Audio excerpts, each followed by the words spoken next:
السلام عليكم، ايه الاخبار؟ واهلا بيك في اول فيديو من فيديوهات المراجعه النهائيه لتالتة اعدادي.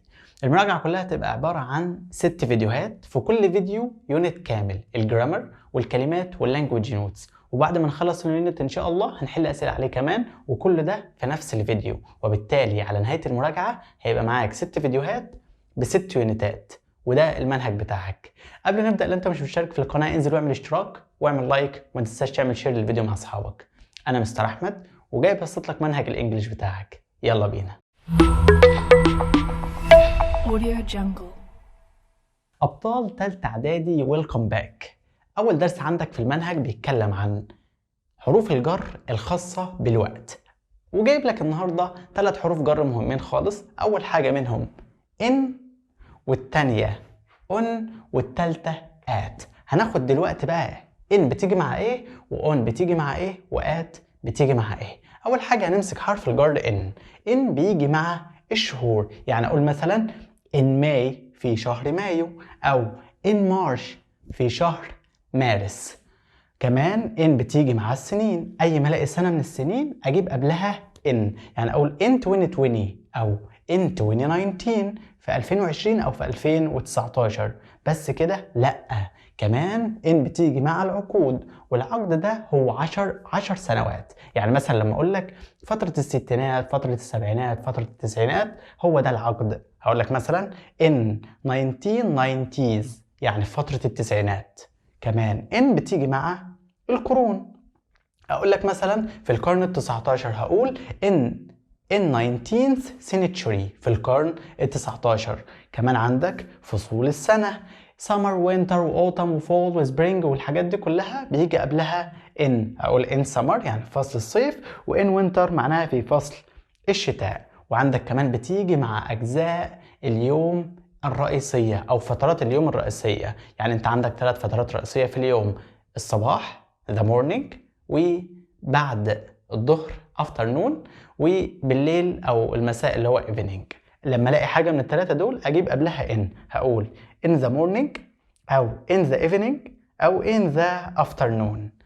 طيب اخيرا ان بتيجي بمعنى في او خلال او في غضون. يعني اقول لك مثلا انا هوصل القاهره في غضون يومين او خلال يومين، فهقول كده in 2 days يعني في خلال يومين، او هقول in 5 minutes يعني في خلال 5 دقايق. يبقى كده هنعيد تاني ان بسرعة. اول حاجة شهور. شهور اكبر من الشهر ايه؟ السنين، يبقى شهور سنين. اكبر من السنين العقود، يبقى شهور سنين عقود. والاكتر من العقود هي القرون، وبالتالي شهور سنين عقود قرون. وفصول السنة وفترات اليوم الرئيسية وبمعنى في أو خلال. نروح بقى لحرف الجر on. أول حاجة فيه إنه بيجي مع أيام الأسبوع زي on Saturday، وكمان بيجي مع التعبير لما يجيب لك يوم وبعده فترة من فترات اليوم. يعني أقول لك مثلا on Saturday on Sunday morning يعني في صباح يوم الحد. تمام. كمان بيجي مع التواريخ on June 19th يعني في 19 من شهر جون أو من شهر يونيو.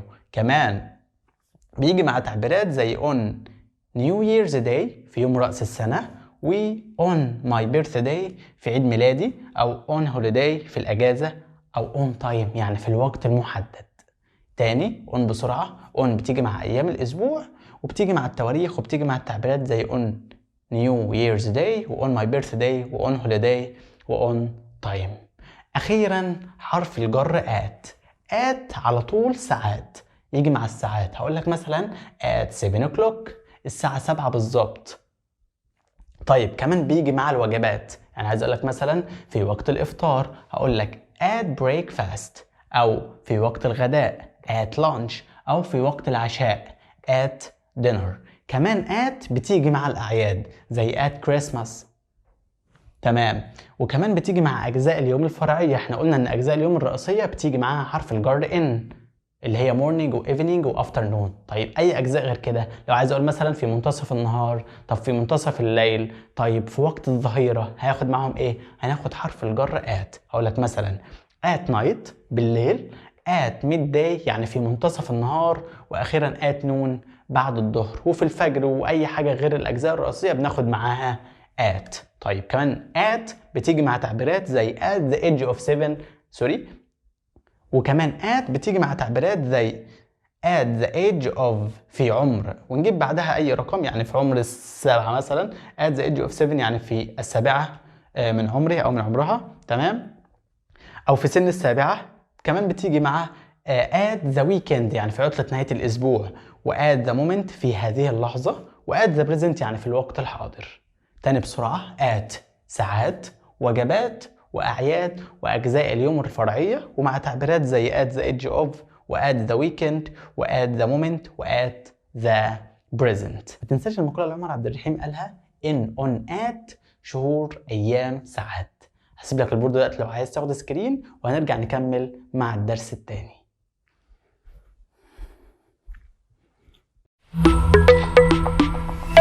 Audio Jungle. الجزء الثاني من اليونت معانا النهارده بيتكلم عن زمن المضارع البسيط. واول ما اقول لك زمن تعرف ان الشغل كله هيبقى على الافعال، يعني انا في شرح الازمنه ما ركزش على اي حاجه غير على الفعل. طيب مهم عندي في كل زمن ان نعرف 5 حاجات عنه. اول حاجه التكوين، وبعد كده النفي، والسؤال، والكلمات الداله، واخيرا الاستخدام. يلا ناخد واحدة واحدة بالتفصيل.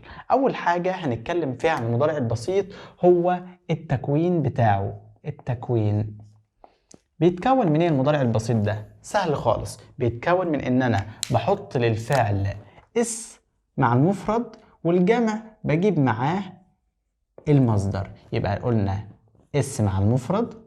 ايه المفرد؟ اللي هو هي وشي وات واي اسم مفرد، والمصدر مع الجمع. ايه الجمع بقى معايا؟ وي يعني نحن، ويو، وذي، واي طبعا، وايه واي اسم جمع. طيب مثال، اي من الضمائر اللي بتاخد المصدر، هختار بعديها بلاي ولا بلايز، تنس، every day. هختار ايه؟ اي من الحاجات اللي بتاخد المصدر، وبالتالي هختار بعديها بلاي. طيب مثال تاني، اشرف، study ولا studies، English، every week. طيب هختار ايه؟ اشرف ده اسم مفرد، وبالتالي هختار معاه الفعل فيه اس، فهختار studies. طيب ده اول حاجة بالنسبة للزمن وهي التكوين. طيب بالنسبة للنفي، ازاي انفي زمن المضارع البسيط؟ النفي عبارة عن حاجتين، فعل مساعد ولازق فيه كلمة not. طب هاجي ابص في تكوين الزمن هنا، ده انا بحط للفعل اس على طول، او بجيب الفعل في المصدر على طول، وبالتالي مفيش فعل مساعد. طب في الحالة ده اعمل ايه؟ هات حاجتين، هات do وهات does. احنا قلنا ده الفعل المساعد، والزق فيهم ايه بقى؟ not اللي هي n apostrophe t، n apostrophe t. طب امتى don't وامتى doesn't؟ don't مع الضمائر اللي بتاخد المصدر او مع ضمائر الجمع، هنقول كده don't مع الجمع واي، و doesn't مع المفرد. طيب don't و doesn't كمان بيجي بعديهم الفعل في المصدر. يعني ايه؟ لو انا عايز انفي اول جملة دي هقول ايه؟ عايز اقول انا ما بلعبش تنس كل يوم، هقول I don't، لان I من الحاجات اللي بتاخد الفعل في المصدر، وبالتالي هجيب معاها don't، او بعتبرها تبع ضمير الجمع فهجيب معاها don't. I don't، واجيب بعدها الفعل في المصدر كده كده I don't play tennis every day. طيب لو عايز انفي الجملة التانية هقول كده أشرف ده مفرد اهو، اسم مفرد اللي هو بياخد الفعل فيه اس، المفرد بياخد doesn't، أشرف doesn't study الفعل في المصدر English every week. زي الفل. يبقى احنا كده خدنا ان تكوين المضارع البسيط بيتكون من ان انا بحط للفعل اس مع المفرد وضمير الجمع، والجمع كله بجيب معاه الفعل في المصدر. طيب وقلنا النفي بنفي بدونت ودازنت وبجيب بعديهم الفعل في المصدر. نروح للحاجة الثالثة وهي الأسئلة. ازاي اكون سؤال؟ طيب عندي نوعين من الأسئلة، سؤال إجابته yes أو no، وده بيبدأ بفعل مساعد. طيب ما احنا متفقين أصلا إن أنا ما عنديش فعل مساعد في الزمن، وبالتالي كنت بجيب إيه؟ do أو does. تمام، هات do أو does وهات بعديهم الفاعل وبعديهم الفعل في المصدر. بس يا سيدي مثال بيقول yes they play tennis. ومثال تاني بيقول yes he plays tennis. وعايز اكون سؤال هنا وعايز اكون سؤال هنا. طب زي الفل. احنا اول حاجه بنعملها بنحذف الاجابه، فهحذف يس. تمام. بعد كده هدور على فعل مساعد، مفيش فعل مساعد، وبالتالي هروح للفعل الاساسي هلاقيه في المصدر. وطالما الفعل في المصدر او فعل فيه اس يبقى انا كده في زمن المضارع البسيط، وبالتالي هجيب يا اما دو يا اما داز. امتى دو وامتى داز؟ دو لو الفعل في المصدر، وداز فيها اس اهي نجيبها لو الفعل فيه اس. طيب بالنسبه للمثال الاولاني دي بلاي فعل في المصدر فهجيب منه دو واكمل الجمله زي ما هي. ابدا من الاول دو they play tennis. هل هم بيلعبوا تنس؟ طيب المثال الثاني yes he plays tennis. نعم هو يلعب التنس. هعزف yes. بعد كده هروح للفعل الاساسي هلاقي فيه اس فاجيب does، وبعد كده اكمل الجمله زي ما هي does he واجيب الفعل في المصدر play ما اخرهاش اس اهي تنس. هل هو بيلعب تنس؟ طبعا الاجابه بتبقى يس يا اما نو، وبنعمل مقص بين اول كلمتين يبقى يس هي does.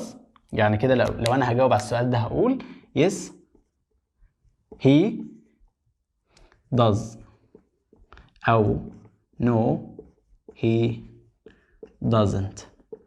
ده النوع الاول من السؤال. طيب النوع الثاني ده السؤال اللي يبدأ بأداة استفهام. طيب يبدأ بأداة استفهام يبقى احنا بنجيب كده في الأول أداة استفهام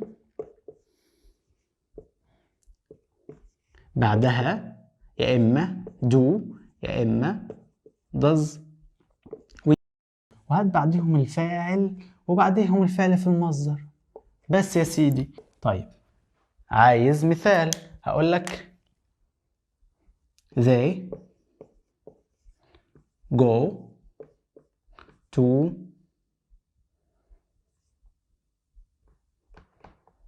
the zoo every week. هما بيروحوا حديقة الحيوان كل أسبوع. وعايز أسأل سؤال هنا. هسأل سؤال إزاي؟ طبعا مش بادئ بيس ولا نو علشان أجيب الفعل المساعد في الأول، وبالتالي هدور على حاجة أسأل عنها. هنا ممكن أسأل عن المكان اللي هي the zoo، وممكن أسأل عن الوقت اللي هو every week، ولنفترض إن إحنا نسأل عن the zoo اللي هو المكان. هحذف the zoo. ما تنساش برضو إن أنا لما بحذف المكان بحذفه بحرف الجر بتاعه، يعني أنا هحذف معاه to. بعد كده أبدأ بأداة استفهام مناسبة بسأل عن المكان بوير. هات وير وبعدها حط دو أو داز على حسب الفعل اللي عندك أو على حسب الفعل. يعني لو الفعل اللي عندك في المصدر هات دو، لو الفعل فيه اس هات داز. طب ازاي على حسب الفاعل؟ لو فاعل جمع هات دو، ولو فاعل مفرد هات داز. ولنفترض ان احنا ناخد على حسب الفاعل. زي ده ده فاعل جمع وبالتالي هناخد معاه do. where do وابدأ الجملة من أولها لحد الآخر. where do they go every week؟ هما بيروحوا فين كل أسبوع؟ نعيد السؤال بسرعة تاني. قلنا عندنا نوعين من الأسئلة، سؤال إجابته يس أو نو وده بمعنى هل وبيبدأ بفعل مساعد. تمام. طيب ما أنا عنديش هنا فعل مساعد فبجيب do أو does. بروح للفعل الأساسي بقى، فكك من إيه؟ من الحفظ، أنا مش هحفظ. بروح للفعل الأساسي، لو لقيته في المصدر بجيب do وأكمل الجملة زي ما هي. طب لو لقيت فيه اس هات does وكمل الجملة زي ما هي، بس خد بالك انك ترجع الفعل ده لأصله، يعني بدل ما هي بلايز هتبقى بلاي. طيب والإجابة عليهم بتبقى يا إما يس يا إما نو وبعمل مقص بين أول كلمتين. طيب بعد كده السؤال اللي بيبدأ بأداة استفهام، فوقك من الحفظ. أنا هعمل إيه؟ هروح على الحاجة اللي أنا ممكن أسأل عنها وأحذفها، بعد كده أبدأ بأداة استفهام مناسبة وأعمل نفس الخطوات اللي هنا. أروح للفعل، لقيته في المصدر بجيب دو واكمل الجمله زي ما هي. طب لقيته في اس بجيب داز وارجع الفعل ايه لاصله واكمل الجمله زي ما هي. طيب كده باقي لنا الاستخدام وباقي لنا الكلمات الداله. هسيب لك البورد لو هتاخد سكرين وهنرجع نكملهم بسرعه. بعد كده عندي الكلمات الداله. ايه الكلمات الداله؟ يعني ايه كلمات داله اصلا؟ الكلمات الداله هي اللي انا لما بشوفها بعرف ان انا في زمن المضارع البسيط. طب ايه الكلمات دي؟ اول حاجه عندي هي اظرف التكرار. يعني ايه اظرف التكرار؟ عندي always يعني دائما، sometimes يعني احيانا، every ومعناها كل، وبيجي طبعا بعدها every day او every week، بيجي اي بعدها اي فتره زمنيه، او every year معناها كل سنه. طيب يبقى always sometimes و every. وعندي حاجه اسمها never. never يعني ابدا، و usually يعني عاده، و often يعني غالبا. شايف كلهم دول حاجة مهمة جدا، بس الأهم إن أنا أعرفهم كده، إن أعرف مكانهم فين. طيب مكانهم فين؟ قبل الفعل الأساسي، يبقى مكانهم كده قبل الفعل الأساسي وبعد am و is و are. طيب إزاي؟ هدي لك مثال. عايز أقول هو دايما متأخر، هقول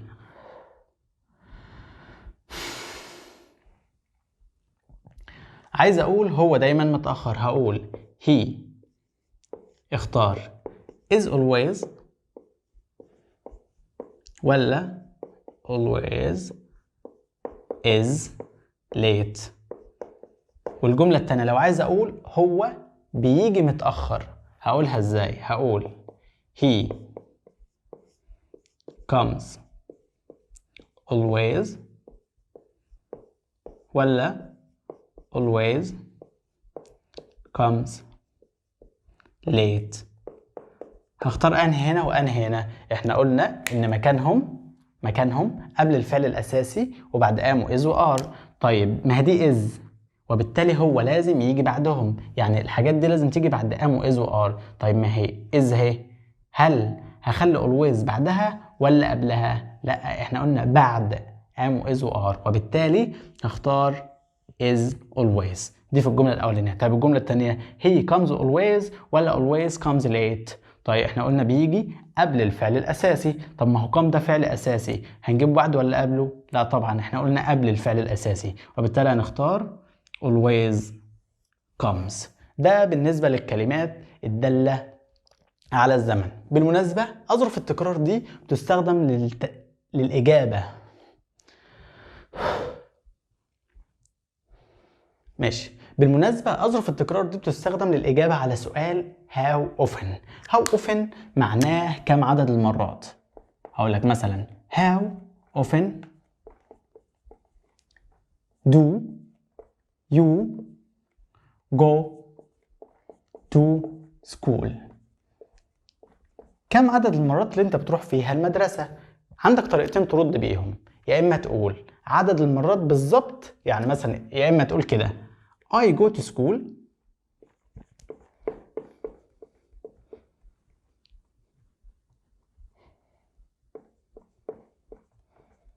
مثلا twice a week،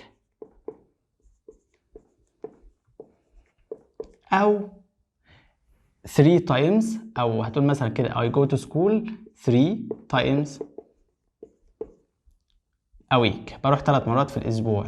يا اما ترد تقول تجاوب باظرف التكرار، يعني مثلا لو انت بتروح كل يوم هتقول I always go to school.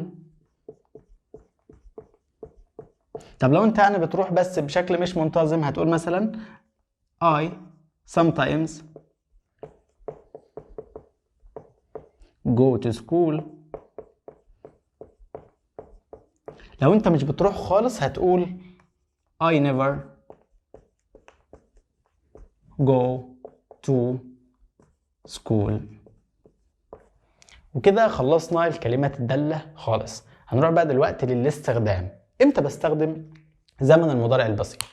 الزمن ده مهم جدا، وبالتالي غالبا اي كلام بتتكلمه دايما بيبقى فيه الزمن ده. طيب بنستخدمه امتى بقى؟ اول حاجة بستخدمه فيها التعبير عن العادات.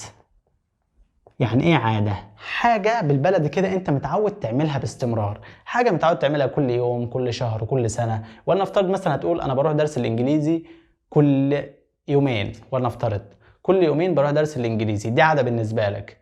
او مثلا تقول كل يوم الصبح بروح المدرسة، او كل شهر بسافر القاهرة، او كل سنة مثلا بروح اصيف. دي بالنسبه لك عاده او احداث متكرره، وبالتالي لما اجي استخدم معاها زمن واجي اعبر عنها بستخدم معاها زمن المضارع البسيط. ادي لك مثال، هقول لك مثلا every day كل يوم، he هو، انا قلت every day يبقى عاده، يبقى مضارع بسيط يعني اسم مع المفرد والجمع مع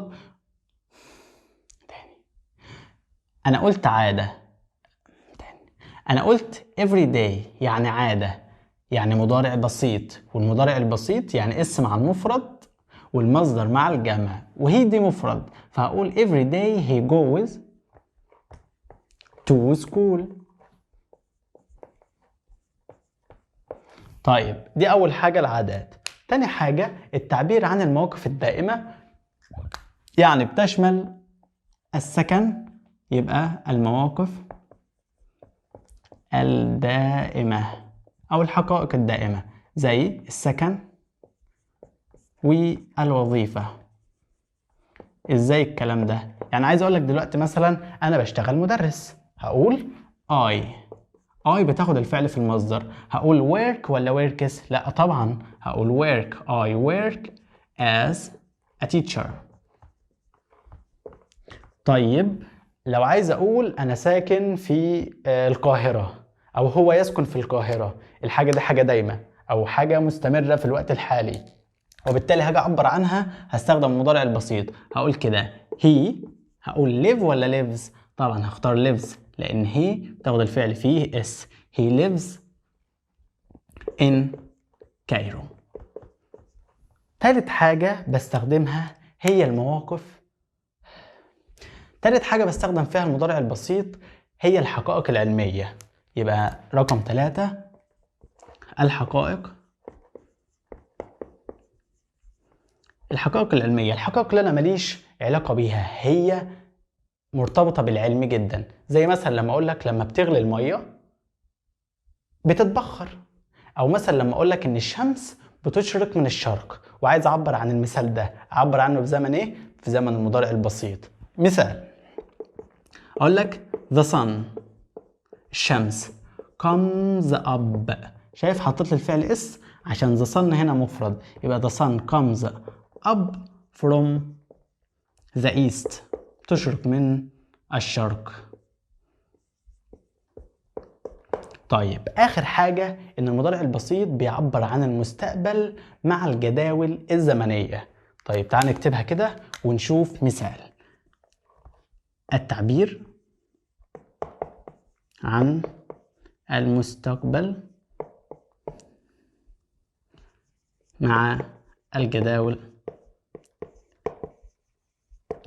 الزمنية. يعني ايه جدول زمني؟ عندك مثلا مواعيد الطائرات والقطارات والمدارس والحاجات اللي انا ماليش علاقة في مواعيدها بعتبرها جدول زمني. مواعيد الحصص، عندك مثلا مواعيد المباريات، كل ده جداول زمنية، وبالتالي بستخدم معاها زمن المضارع البسيط. لما اقول لك مثال كده، the train، القطار، وجايب لك كده بيقول لك اختار will leave ولا leaves ولا is going to leave at 5 p.m. tomorrow. اي حد هيبص للجمله دي هيقول tomorrow دي مستقبل، لا اما هختار will والمصدر او is going to والمصدر. طيب هقول لك بس لحظه، بس ده موعد ثابت مش هيتوقف عليا خالص، وبالتالي ده جدول زمني، وبالتالي هختار معاه المضارع البسيط، وده ترين دي مفرد فهناخد معاه الفعل فيه اس، وهختار leaves. كده خلصنا زمن المضارع البسيط. هعيد عليه بسرعه. اول حاجه التكوين بتاعه ان انا بجيب اس مع المفرد والمصدر مع الجمع بنفي بيه ودونت ودازنت وبعديهم المصدر. طيب السؤال بنجيب دو وداز في الاول، او بجيب اداه الاستفهام وبعدها دو وداز وبعدها الفاعل والمصدر. طيب بعد كده قلنا الكلمات الدالة عليه وهي أظرف التكرار always و sometimes و every و never و usually و often، وقلنا دول مكانهم قبل الفعل الأساسي وبعد am و is و are، وكمان الشوية دول بيستخدموا للإجابة على سؤال how often. أخيرا الاستخدام بتاعه بيستخدم للتعبير عن العادات والمواقف الدائمة زي السكن والوظيفة والحقائق العلمية، وأخيرا التعبير عن المستقبل مع الجداول الزمنية. يلا بينا دلوقتي نروح نحل عليه ونشوف ازاي ممكن يجيلك في الامتحان. طبعا هنحل على الدرس ده والدرس اللي فات. يلا بينا.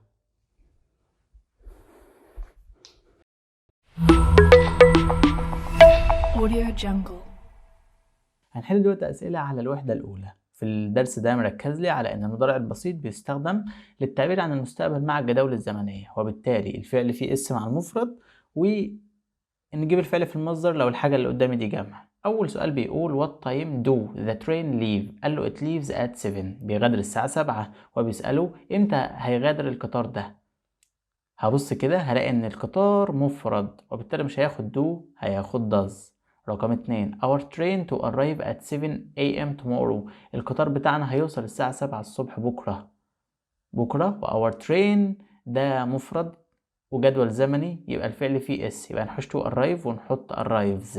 رقم 3 you must watch this film it start at 9 this evening، بيقولوا لازم تشاهد الفيلم ده، هيبدأ الساعة 9 هذا المساء.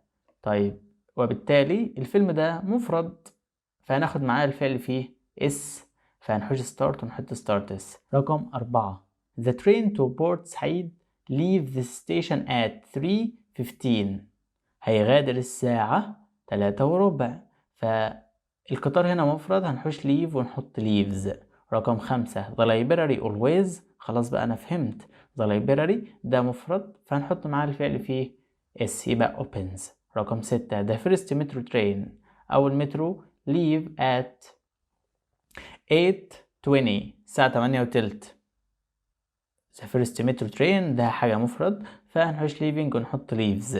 the train usually take 6 hours، برضو نفس الكلام train هنا مفرد هنحوش take ونحط takes.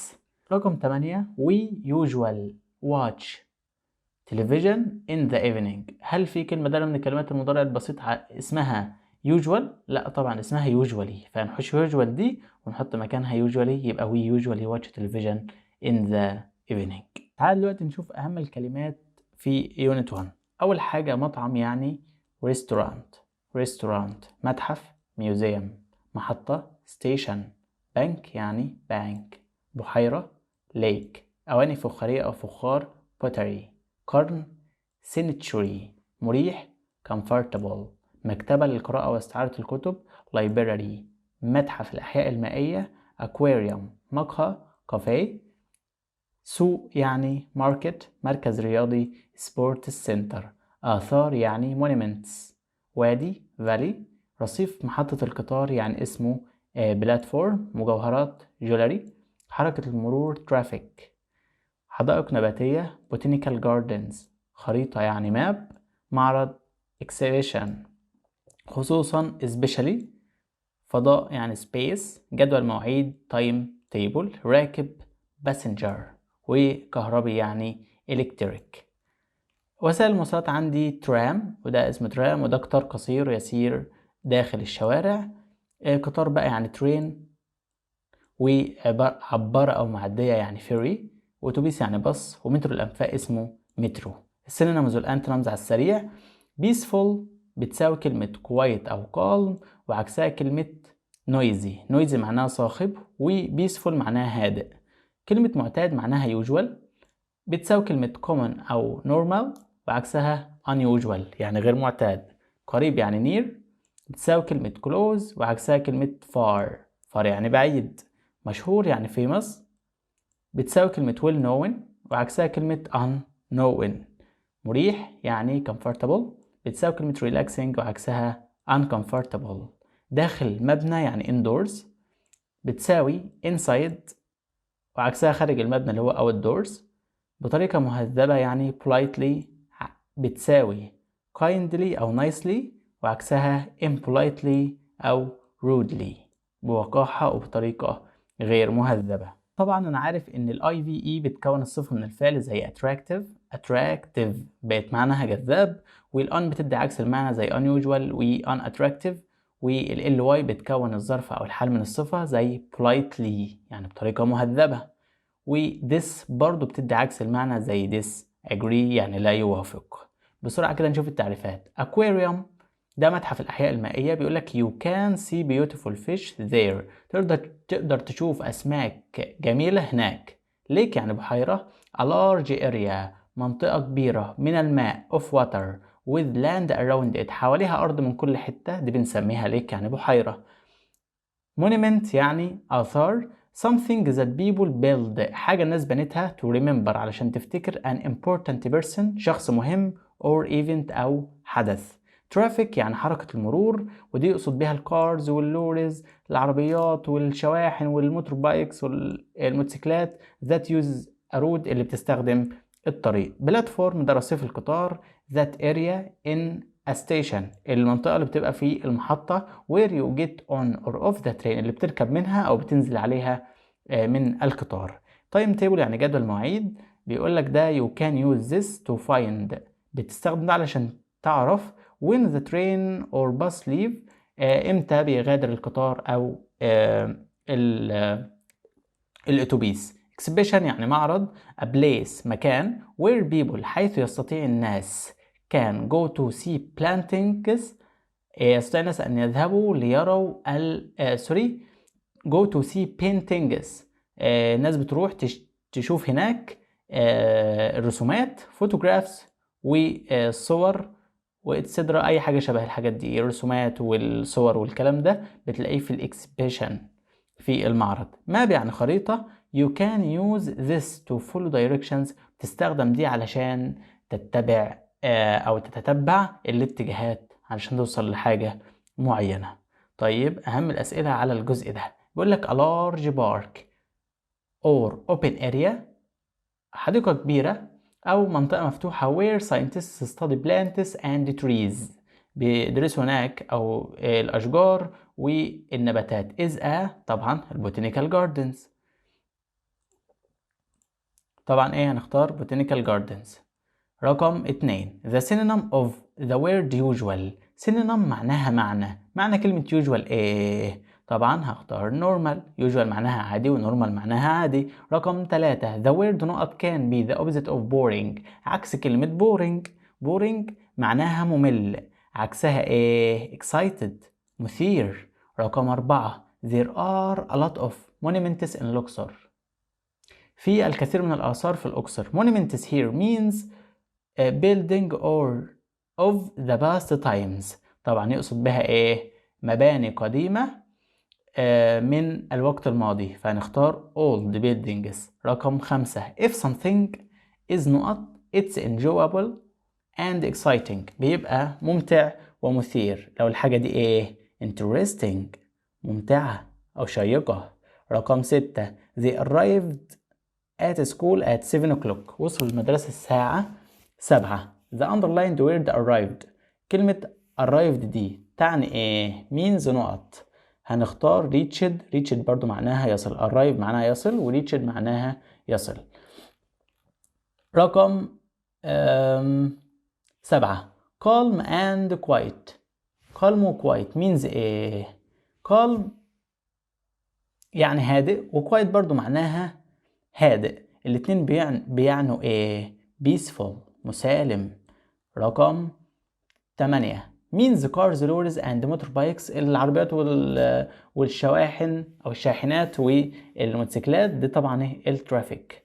رقم 9 سارة is interested in the modern art، مهتمة بالفن الحديث. the synonym of modern عكس معنى كلمة modern is in the sentence، في هذه العبارة is نقط، معنى كلمة modern ايه؟ هنختار new. رقم 10 a نقط is a form of transport، نوع من أنواع وسائل المواصلات that carries people or cars across water، بتشيل الناس وبتعديهم المية، طبعا هذه تبقى ايه ferry اللي هي العبارة. رقم 11 you can find comfortable shopping on the internet، تقدر تعمل تسوق مريح عبر الانترنت. comfortable here مريح هنا is like شبه ايه؟ طبعا يقصد بها ان الحاجة دي سهلة easy.